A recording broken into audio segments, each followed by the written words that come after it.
जिस तरह से लगातार सनातन धर्म पे हमले हो रहे हैं, लगातार सनातन धर्म को लेकर जो इंडिया के गठबंधन के नेता हैं वो कहीं ना कहीं बयानबाजी कर रहे हैं, कितना जायज़ है? इस देश का ये दुर्भाग्य है, राजनीतिक इस स्तर पर गिरेगी ये हमने कभी कल्पना नहीं की थी। और मुझे लग रहा है कि माननीय प्रधानमंत्री जी जिस तरह से देश में काम कर रहे हैं, विश्व में भारत का गौरव बढ़ा रहे हैं।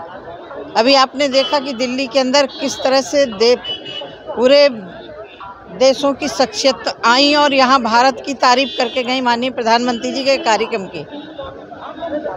राजनीति में विचारों का विरोध होना चाहिए, लेकिन सनातन धर्म को लेकर के विरोध करना, ये बम्बई की बैठक के बाद इंडिया गठबंधन मुझे लग रहा है कि सोची समझी रणनीति के तहत मोदी जी पर अटैक करते रहे। मौत का सौदागर कहा गया, जहर की पुड़िया कहा गया।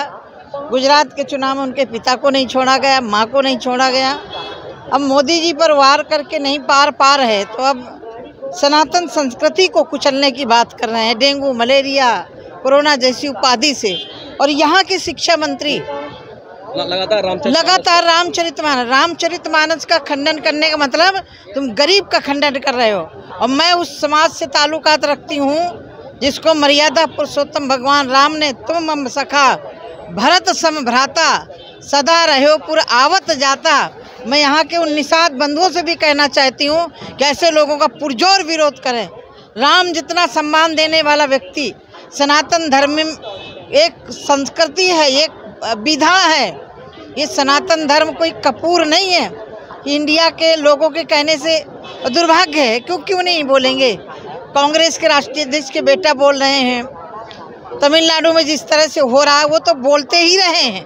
लेकिन अब सबसे बड़ा दुर्भाग्य है कि बाला साहब ठाकरे जिस हिंदुत्व को लेकर के चले थे, उनके बेटे उनके साथ में खड़े हैं। और ये सबसे बड़ी दुर्भाग्य है।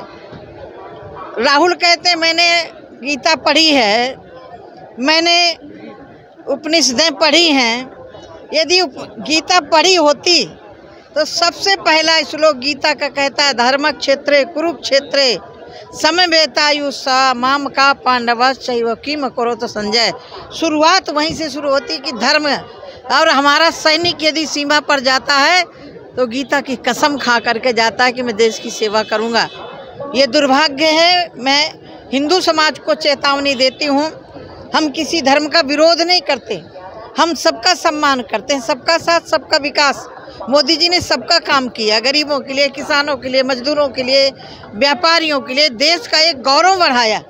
अब उससे पार नहीं पा रहे तो सनातन संस्कृति पर जिस तरह कुठाराघात कर रहे हैं, तो मैं तो एक बात कहा करती हूँ, जो सनातन नहीं मिटा लंकेश जैसे रावण के मिटाने से नहीं मिटा, जो सनातन नहीं मिटा लंकेश की ललकार से, जो सनातन नहीं मिटा है कंस की तलवार से, वो सनातन क्या मिटेगा स्टालिन के बेटे के कहने से।